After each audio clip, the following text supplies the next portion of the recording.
नमस्कार, Venus astro में मैं दिव्या मित्तल आप सभी का स्वागत करती हूँ। जय माता दी। आज मैं बात करूँगी सूर्य के साथ ग्रहों का अस्त होना। हमने अक्सर सुना है कि हमारी ग्रह कुंडली में अस्त 2-3 ग्रह कई बार अस्त हो जाते हैं सूर्य के साथ। तो सूर्य के साथ यानी सूर्य के समीप आने पर ग्रह अस्त होते क्यों हैं? जैसा कि हम सभी जानते हैं, सूर्य एक सबसे ज़्यादा प्रकाश डालने वाला ग्रह है जिसकी ऊर्जा इतनी तेज होती है कि यदि आप बहुत तेज रोशनी के करीब एक आम इंसान भी जाएगा तो वो भी उस रोशनी को देख नहीं पाएगा, अर्थात कि उसकी आंखें एकदम से बंद होने लगेंगी।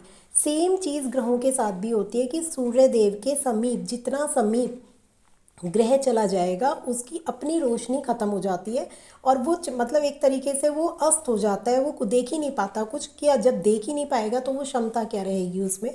सूर्य उसकी पूरी एनर्जी अपने अंदर ले लेता है, यानी सूर्य का तो बल बढ़ जाता है, परंतु ग्रह जो उसके समीप आता है वो अस्त हो जाता है, यानी उसमें ऊर्जा नहीं होती, उतनी इतनी क्षमता नहीं होती कि वो आपको अपनी दशा अंतरदशा में अच्छे फल दे सके। तो ऐसे में सूर्यदेव मतलब अगर सूर्यदेव से कोई ग्रह अस्त होता है तो उसकी एनर्जी कई तरीके से बढ़ाई भी जा सकती है।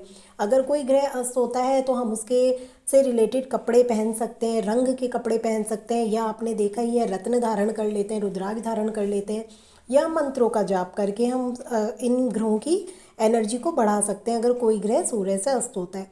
अब हम ये जानेंगे कि आखिर क्या सूर्य के सूर्य जिस भी राशि में बैठा है तो क्या उस राशि के आने पर ही सूर्यदेव अस्त कर देते हैं? ऐसा नहीं होता, हर ग्रह की एक डिग्री होती है।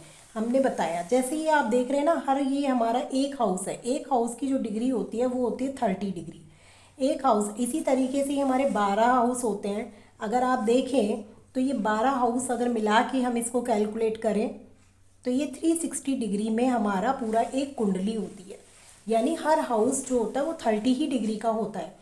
अब ऐसा जरूरी नहीं होता है कि सूर्य के इस राशि में अगर शुक्रदेव बैठे हुए हैं सूर्य के साथ तो वो अस्त हो ही जाएंगे। कभी भी इसमें घर को नहीं देखा जाता, हम देखते हैं डिग्री, यानी हर ग्रह की डिग्री भी अलग अलग होती है। यानी अगर चंद्रमा 12 डिग्री से 12 डिग्री तक का अंतर ही रहेगा सूर्य के साथ तो वो अस्त हो जाएंगे। ऐसी मंगल की 17 डिग्री पर अस्त होते हैं, बुध 13 डिग्री समीप आने पर अस्त होते हैं।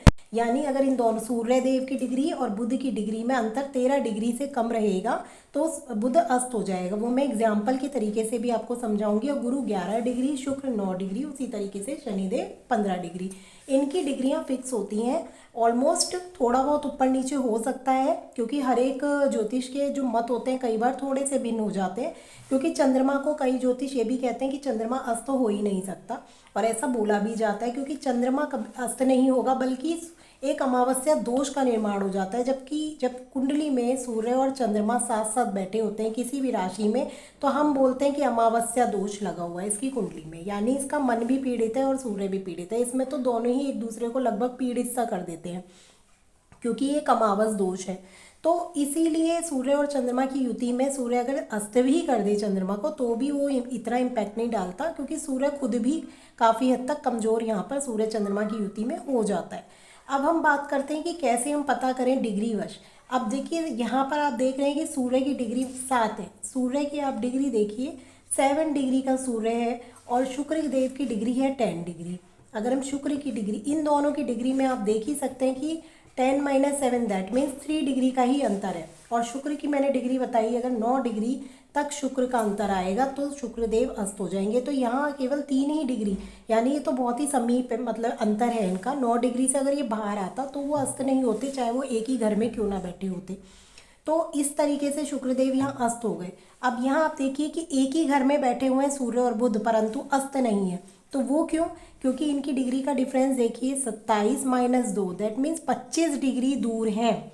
यानी बुधदेव जो है वो सूर्य से 25 डिग्री की दूरी पर हैं, और जबकि बुधदेव 13 डिग्री के अंदर जब तक नहीं आएंगे, सूर्य के समीप नहीं चलेंगे, तब तक वो अस्त नहीं होंगे, क्योंकि ये हाउस जो होता है वो 30 डिग्री का ही होता है। अब इसमें ये भी होता है कि जैसे मान लीजिए सूर्यदेव आपके यहाँ पर बैठे हुए हैं, बीचम बीच 15 डिग्री के बैठे हैं, तो इनसे इधर भी कैलकुलेट होगा और इधर भी कैलकुलेट होगा। किसी भी ग्रह का जो कैलकुलेशन होगी वो इधर भी कैलकुलेट होगी, इधर भी कैलकुलेट होगी। ऐसा नहीं है कि सूर्यदेव डिग्री ज़्यादा होने पर उनकी केवल डिफरेंस देखा जाता है कि डिफरेंस कितना है, चाहे वो इधर राशि में हो चाहे वो इधर। बस ये कह सकते हैं ना कि सूर्यदेव के चाहे इधर की तरफ खड़ा होगा कोई या इधर की तरफ, बात तो एक ही होगी, तो दोनों तरफ कैलकुलेशन सेम ही होगी। अब ऐसे ही अगर आप मानिए कि अलग अलग राशि हैं ये यहाँ पे, मतलब कोई भी एक राशि आप मान के चलिए, या हाउस ही हम मान रहे हैं, ये इस हाउस में आपके सूर्यदेव विराजमान है और सूर्यदेव की डिग्री यहाँ पे आप मान लीजिए 10 डिग्री है। अब यहाँ पर जबकि शनिदेव यहाँ पर विराजमान है, और मैं अगर इसकी इनकी डिग्री जो कर देते हैं हम शनिदेव की 15 डिग्री पर ये अस्त होते हैं, हमें यहाँ पर डिग्री बढ़ानी पड़ेगी। सूर्यदेव की मान लीजिए 20 डिग्री है और ये जो शनिदेव हैं ये हमारे 28 डिग्री हैं। तो अब आप देखिए 28 डिग्री से चल के ये यहाँ पे जब ये यहाँ जाएंगे इस राशि में, यहाँ पे 6 नंबर है, यहाँ पे 7 नंबर है, तो ऐसे बढ़ेंगे ना ये शनिदेव आगे की तरफ। तो इन्हें केवल इस वाले भाव को पूरी यात्रा करने में केवल 2 डिग्री और चलना है और वो 7 नंबर हाउस में पहुंच जाएंगे। अब सूर्यदेव के समीप पहुंचने के लिए उन्हें कितना सफ़र और करना है? अभी यहाँ की डिग्री इन्हें कम करनी पड़ेगी, सॉरी 10 डिग्री आप मानिए, इन्हें 10 डिग्री और सफ़र करेंगे तो ये सूर्यदेव के पास पहुँच जाएंगे। यानी इससे ये पता चल रहा है कि सूर्यदेव इनसे सिर्फ 12 डिग्री दूर हैं, और जबकि शनिदेव जो अस्त हो जाते हैं 15 डिग्री के अंदर ही अस्त हो जाते हैं। तो ऐसे में शनिदेव दूसरे घर में बैठकर भी, मतलब उनका हाउस अलग है लेकिन वो अस्त हो गए। आप ज़्यादातर अस्त होने पर या तो आप ये वाला चिन्ह पाएंगे कुंडली में, या फिर अस्त ही लिखा होगा। हिंदी में अगर आप देखेंगे तो आ भी लिखा हो सकता है, अस्त का आ लिखा होगा। तो इस तरीके से ग्रह जो होते हैं अस्त हो जाते हैं जब सूर्य के सबसे समीप आते हैं। तो उसमें सबसे ज़्यादा ज़रूरी होता है कि ग्रहों को देखिए कि आखिर वो मारक हैं या कारक हैं, क्योंकि अगर कोई योग कारक ग्रह अस्त होता है तो ज़्यादा दिक्कत परेशानी हमें हो जाती है, क्योंकि हमें उसकी एनर्जी चाहिए। तो उसकी एनर्जी लेने के लिए हमें मंत्रों का जाप, हमको कोई भी रत्न जो भी उसका प्रेस्क्राइब रत्न है वो पहनना चाहिए। अब उसमें भी रत्न पहनने से पहले हमें कुंडली को बहुत अच्छे से प्रेडिक्ट करना पड़ता है, क्योंकि 6ठे 8वें 12वें में अगर कोई ग्रह बैठा हुआ है, चाहे वो योग कारक हो या मारक हो, उस ग्रह का रत्न नहीं प्रेस्क्राइब करता कोई भी, और ना ही उस ग्रह का रत्न पहनना चाहिए, क्योंकि 6ठा 8वां 12वां तीनों ही भाव मारक भाव कहलाते हैं। और कहीं ना कहीं अगर हम वहाँ पर एनर्जी देने की कोशिश करेंगे तो पॉजिटिव के साथ हमें नेगेटिव ऑरा भी हमारा बहुत ज़्यादा इफेक्ट हमें करने लग जाएगा। तो इसीलिए बस आज हमने ये जाना कि सूर्य के साथ अस्त कैसे होते हैं ग्रह, हर एक की डिग्री अलग होती है। और वहाँ पे आपको ये सिर्फ समझाने के लिए जिनको एस्ट्रोलॉजी में इंटरेस्ट है, सीखना चाहते हैं।